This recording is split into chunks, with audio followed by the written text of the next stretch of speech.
രാവിലെ തന്നെ ഹോസ്പിറ്റലിൽ പോകേണ്ട കുറച്ച് കാര്യമുണ്ടായിരുന്നു. അമ്മയും കൂടെ ഹോസ്പിറ്റലിലൊക്കെ പോയി അതെല്ലാം കഴിഞ്ഞ് അവിടെ ഇരുന്നപ്പോഴത്തേക്കുമായിരുന്നു എനിക്കൊരു ബാക്ക് പെയിനും സ്റ്റൊമക്ക് പെയിനും മൂഡ് സ്വിങ്സൊക്കെ. അതെ, അത് തന്നെ പീരീഡ്സ് അവൻ്റെ സിംറ്റംസാണ് ഇതെല്ലാം. അങ്ങനെ ഞാൻ അവിടെ ഇരുന്ന് കഴിഞ്ഞപ്പോഴത്തേക്കും മനസ്സിലായി ശരിയാവില്ല.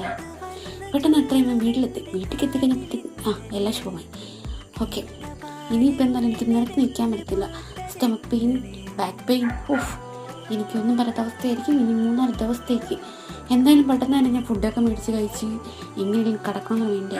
പിന്നെ കുറേ ജീരകവെള്ളം കുടിക്കണമെന്നുണ്ടായിരുന്നു. പിന്നെ അതൊക്കെ വെച്ചിട്ട് അതൊക്കെ ഒരു ബോട്ടിലാക്കിയിട്ട് അതും കൂടെ ഒക്കെ കുടിച്ചിട്ട് ഞാൻ നടന്ന് പുറത്ത് കിടക്കണം എന്നുള്ളതിൽ പെട്ടെന്ന് തന്നെ ഞാൻ കിടന്നിട്ട് ഉറക്കം വരുന്നില്ലായിരുന്നു. കുറേ കഴിഞ്ഞപ്പോൾ എങ്ങനെയും ഉറങ്ങി കഴിഞ്ഞപ്പോഴത്തേക്കും അമ്മ എനിക്ക് കുറച്ച് സ്നാക്സൊക്കെ ഉണ്ടാക്കി വെച്ച്. എനിക്ക് ഈ സമയത്ത് ഏറ്റവും കൂടുതൽ മധുരമാണ് ആവശ്യം. അതൊക്കെ ഉണ്ടാക്കി തന്നതുകൊണ്ട് ഞാൻ കഴിച്ചിട്ട് നേരെ വീണ്ടും കയറി കിടന്നു.